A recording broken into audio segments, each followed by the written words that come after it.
Kaj imata skupnega skala pod našimi nogami in recimo ptica na nebu? Na prvi pogled se zdi ga prav nič, ampak danes bomo razkrili eno res presenetljivo vez. Vez, ki povezuje neživo zemljo z vso to neverjetno raznolikostjo življenja. Torej, da bo še bolj zanimivo, začnimo z uganko. Kaj, ampak res, kaj povezuje ogenj vulkana z mehkim krznom lisice? Zveni mogoče malce nenavadno, ampak verjemite, ni trik vprašanje. Odgovor se skriva v eni čisto temeljni zgodbi našega planeta. In ja, skupaj bomo prišli tej zadevi do dna. No, vse se začne tukaj, globoko pod nami, pri motični podlagi. In to ni, veste, samo neko kamenje. To je dobesedno oder, na katerem se potem odvija celotna drama življenja. Sama geologija našega planeta je tista, ki postavi temeljna pravila igre. In iz česa so te kamnine? Predstavljajte si jih kot jad, ki je sestavljena iz različnih sestavin. Te sestavine so minerali. In čisto tako kot moka in sladkor določata okus torte, tako minerali, recimo kalcit ali kremen, dajo vsaki kamnini njene čisto posebne lastnosti. Barvo, trdoto, kemično sestavo, vse to. Naša Zemlja je prava mojstrica recikliranja. Poglejmo si tole. Imamo magmatske kamnine, rojene iz ognja iz vulkanov. Sčasoma razpadajo na drobne delce. Ti delci se usedajo v plasteh, se pod lastno težo stisnejo in evo, nastanejo sedimentne kamnine. Potem pa, če jih tektonske sile potisnejo globoko, ampak res globoko v notranjost Zemlje, jih neverjetna vročina in pritisk preoblikujeta v metamorfne kamnine. In če se te stalijo, no, potem se celoten cikel začne znova. To je eno tako neskončno potovanje materije. V redu, torej, imamo kamnine, ki nenehno krožijo, ampak zgodba se tu ne konča. Tudi površje, na katerem stojimo, ni niti približno statično. Je kot eno tako dinamično platno, ki ga nenehno preoblikujejo sicer nevidne, ampak absolutno izjemno močne sile. In katere so te sile? Poglejmo.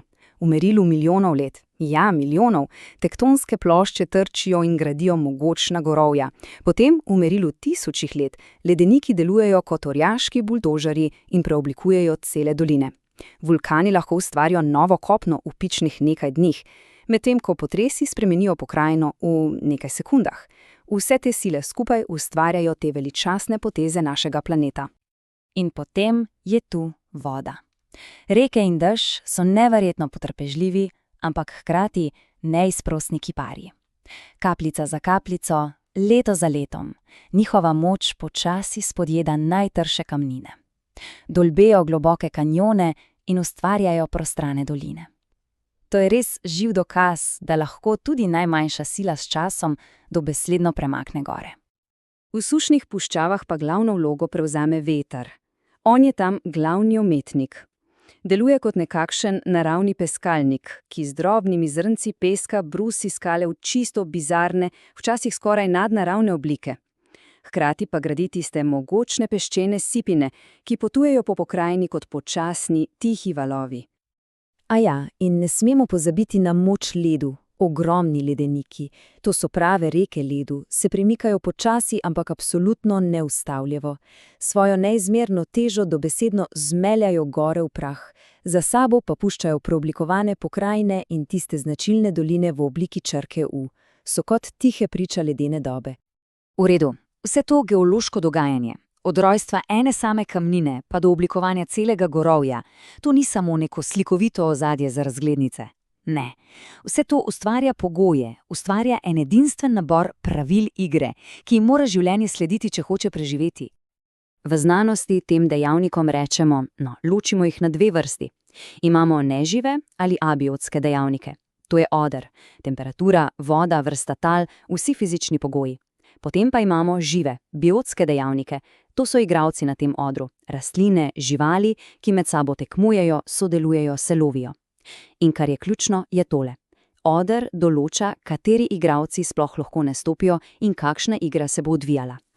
In življenje? Življenje ni samo nek pasivni gledalec te predstave. Sploh ne.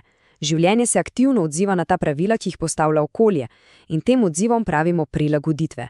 In to so, iskreno, res genialne rešitve za vse te izzive preživetja. Poglejmo si en super primer. Kaktus in vodna lilija. Obe rastlini imata problem z vodo, ampak na čisto nasprotnih koncih. Kaktus v puščavi mora shraniti vsako kapljico v svojem debelem steblu, njegovi listi pa so postali budice, da preprečijo izhlapevanje. Po drugi strani pa vodna lilija, ki živi v obilju vode, ona uporablja plavajoče liste, da pride do sonca. Dva popolnoma različna okolja, dve popolnoma briljantni evolucijski rešitvi za isti osnovni problem. In čisto podobno je v živalskem svetu. Vzememo polarno in puščavsko lisico. Sta si v sorodu, ampak sta se razvili v popolnoma nasprotnih smerih, da bi preživeli v svojih ekstremnih podnebjih. Polarna lisica ima kratka ušesa in gost kožuh, da izgubi čim manj toplote, puščavska lisica pa ima ogromna ušesa, ki delujejo kot nekakšen hladilni sistem, s katerim oddaja odvečno toploto. In seveda lovi po noči, ko se vročina vsaj malo umiri. Ponovno ista zgodba. Okolje postavi pravila, življenje pa najde genialno rešitev. In takšnih primerov je nešteto. Poglejte, v visokogorju rastline rastejo tik ob tleh, v takšnih gostih blazinicah, da se zaščitijo pred vetrom. Na revnih tleh barji, recimo na Pohorju, mesojedna rosika lovi žuželke, da dobi hranila, ki jih ne more potegniti iz zemlje. V suhem primorju pa imajo rastline, kot je uljka, trde, usnjate liste, da zadržijo vsako dragoceno kapljico vode. Res, vsaka pokrajina ima svojo rešitev. Seveda pa smo del te zgodbe tudi ljudje. Naše biološke prilagoditve morda niso tako očitne kot pri lisici, ampak smo razvili eno izjemno, ampak res izjemno močno orodje za preživetje. To sta kultura in tehnologija. Naš odgovor na okolje je zapisan v stvareh, ki jih gradimo, in v načinih, kako živimo. In eden od najbolj očitnih primerov tega je arhitektura. Način, kako gradimo svoja bivališča, je čisto neposreden odraz tistih pravil igre, ki jih postavlja podnebje.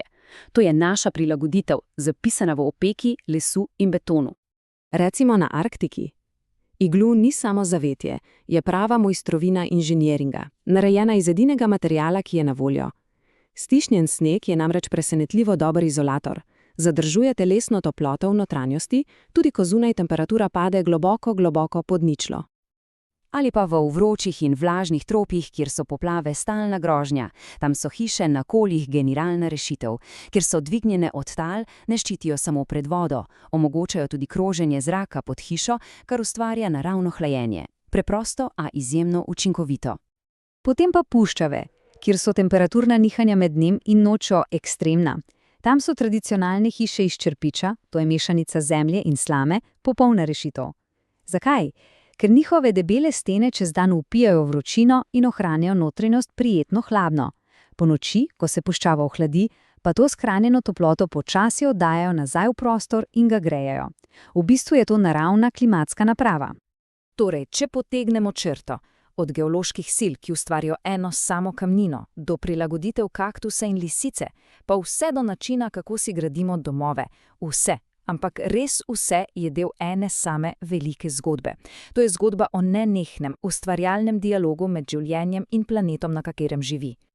Vse, kar smo si danes pogledali, kaže, kako se je življenje tisočletja in tisočletja prilagajalo svetu, ki so ga oblikovale naravne sile. Ampak to nas pripelje do enega res ključnega vprašanja za naš čas.